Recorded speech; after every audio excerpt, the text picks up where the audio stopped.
Episode 32 of the World of FPGA Podcast. We have an internal digital highway inside an FPGA to connect all the different blocks. This highway has a lot of interesting features. Welcome to the World of FPGA Podcast. I'm your host, David Kirchner, and I will lead you through the world of FPGA. And now, let's begin. We have a lot of functionality in our FPGAs. There are, for example, DSP blocks, RAM blocks, cells with flip-flops and lookup tables. And a lot of more. And in our programming language, for example, like VHDL or Verilog, we can describe a hardware behavior. And we need something to connect all these high functionality blocks together. And ta-da! Here is the routing. 3 parts in silicon are used for this kind of connection. And we have the connection and switching boxes. And we have connection lines and connection traces. Let's come first to the connection lines. In an FPGA, we have different connection lines. There are local connections between blocks who are directly neighbors.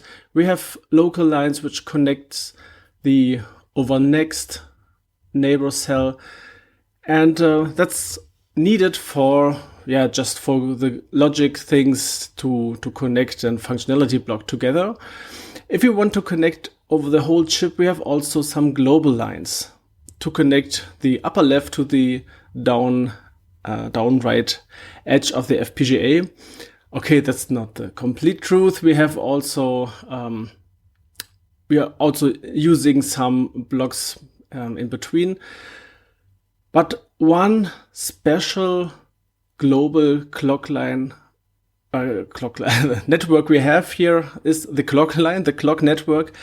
That's a special global connection, but clock and clock network will get into an extra episode because there are a lot of things more to discuss about or to talk about. Yeah, these lines are orientated horizontal and vertical. So we have 2 kinds of lines, of connection lines in our FPGA. And it's a little bit like PCB design. If you're an electrical engineer and you have done also some multi-layer PCB designs, PCB layouts, you often choose horizontal traces on the one layer and vertical copper traces on another layer. And it's has a little bit to do with the FPGAs, but the design of the FPGA gives you a number of horizontal and vertical lines, and your design just has to fit into this. So place and route is just limited to these connections. It's not like a PCB layout where you just can add another trace if you have not enough copper traces. Yeah, but if your electronic design is done, you cannot change the traces anymore. And that's like FPGAs, but we can change the connection between these lines. And so we get to the next point, to the connection box. These connection boxes connecting the logical resources like the logic blocks with cells with with flip-flops and lookup tables, or they are connecting the RAM blocks, or they're connecting the DSP blocks to the connection lines. Here we are a little bit limited in the connection. We cannot connect all the inputs or all the outputs to all of the connection lines. So we can choose from an outer incoming connection line maybe to 2 or 3 different input ports of your logic, but not to all. So this is a limitation. Well, I think that's because of the design of the FPGA and the place and route software has to know these things, but that is it's from the manufacturer given. And we have switching boxes, and this is the third point here in my list. We have switching boxes. They are in that area where the horizontal and the vertical connection lines meet. So it's like a highway, or it's like like streets, and you have if you have a crossing streets, there are traffic lights or things like that. And here we have our switching boxes, and here we can connect the vertical lines with other vertical lines, or vertical with horizontal, or horizontal with horizontal. I'm not sure, but I think it was possible to split up into two lines. That's also possible. And you can that way route a signal a longer way through the FPGA. But everything I've talked about just depends. This is one version how routing can be done in silicon, what I've talked about with these three kinds of things here.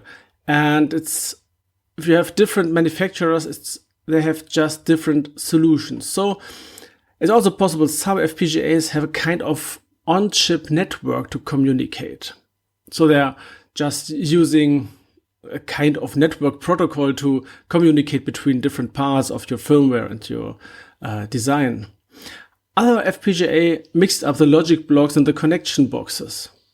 So you can directly connect your lines to points at your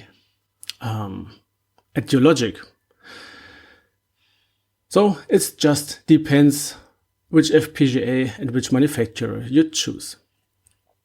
These details about the architecture of FPGAs you mostly can find in the data sheet of the FPGA, or data sheet of the FPGA family, or a data book about the FPGA family, and so on. So you have a lot of things to read and to look at.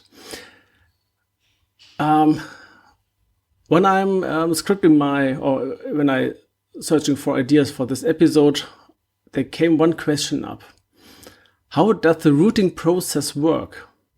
I'm FPGA designer, I'm always using the FPGA tools and so on, but I've not really thought about how the routing process exactly works. And it remembers me a little bit about the PCB design, PCB layout. When I've started with electronic engineering at the university and doing the first PCBs, I've seen the autorouter function. It was a software called Eagle. Today the software isn't available anymore, but at this time it was the software you choose if you started at the university, your first own project.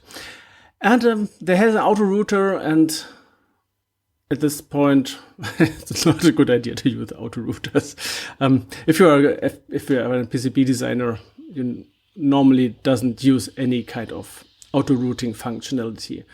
Maybe the last millimeters of a trace to auto-connect, okay, that's fine, but the rest you're doing by hand. Okay, so the question was, how does the routing process work? And again, it depends. Yeah, there are some similar techniques that different manufacturers will use, but they will always change little things in this. And mostly we have a two-step routing flow. Starting with global routing. This is a planning of the course path to balance channels usage and to avoid hot spots of connections. So it's not the fine detailed routing, it's more a global distribution of the connections over the FPGA. And after that, you go into the detailed routing. You're assigning exact wire segments and switching boxes to get the finalized connection between those connections. So you have two steps, global routing and detailed routing. And there are different routing algorithms. And I've just put some of these algorithms here together. The first is the maze router. This is a more or less classic algorithm that uses some kind of wavefront expansion. And with this wavefront expansion, it finds the way between 2 points. The shortest way between 2 points. But its main drawback is the dependency on the order in which nets you are routed. So if you're routing the vertical first, you cannot go on the horizontal sometimes because there are no connection left or no switching box left to where you can go through.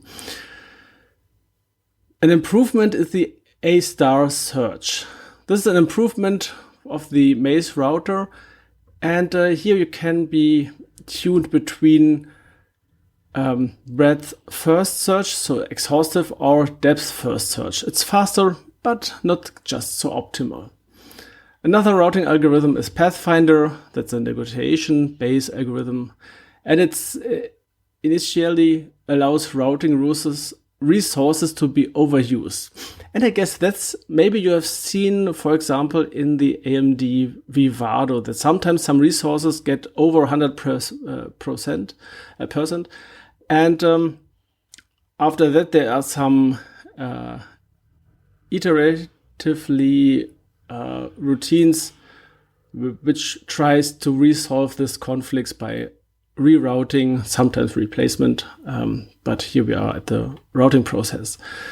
So I would guess this is some kind of algorithm which is AMD using, or formerly Xilinx. Then we have the versatile place and route. It's a more flexible and widely used, but more academic routing based on the Pathfinder algorithm. And it has both the routability-driven and the time-driven mode. That could also be a little bit things of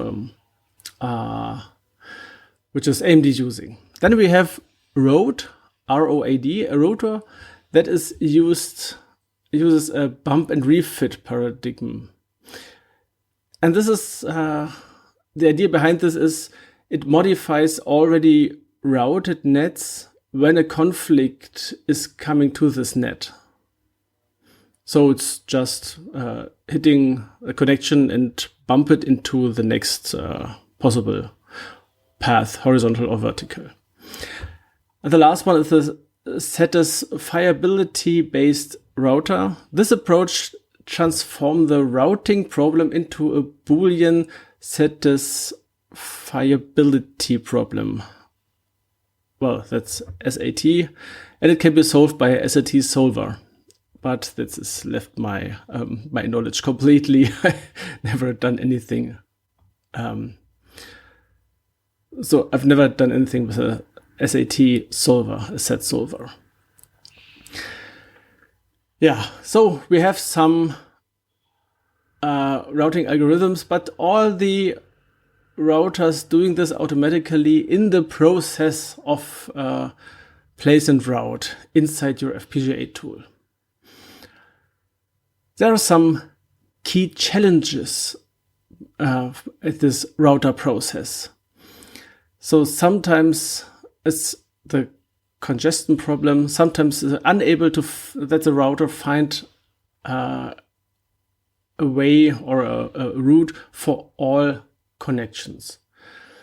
And main causes could be the dense placement or the wide of buses or nets with a high fan out, or sometimes just limited routing tracks. And symptoms will be unroutable nets, excessive rip up and reroute cycles, and very, very long compile times. So if your design takes longer than, for example, for a mid-sized Kintex from AMD, takes longer than half an hour, then you have to do a little bit more in your design. Yeah, fixes would be floor planning tweaks, so you can just describe for the router which resources you had to use for which block, for example. Some placement constraints, some logic replication, pipelining, very, very good thing, or changing the device or the part to a bigger one. Another challenge is timing. Every wire length and switch will add a small delay. And as longer your line or your connection will be, you're adding more and more delay. And this have an impact on your maximum frequency and also on the slack of your signal. So timing-driven routing will prioritize your critical path, and it will use, for example, faster resources and minimize some detours. Well, and the trade-offs the router juggles, it's always routability versus timing versus compile time. Well, and that's all about routing for this episode and for today. I hope you have learned some things. I've learned a little bit while researching for this episode, especially about routing and the routing process. Yeah, it was interesting to read some papers about this. So we will hear us in the next episode where we will talk about IOs of the FPGA. Further information can be found at world-of-fpga.com/WFP032. If you found this episode helpful, please rate it on Apple Podcasts and share it with your colleagues and friends. That's the end of today's podcast episode. Thank you for listening and for your attention. So I say goodbye, here next time, your David Kirchner.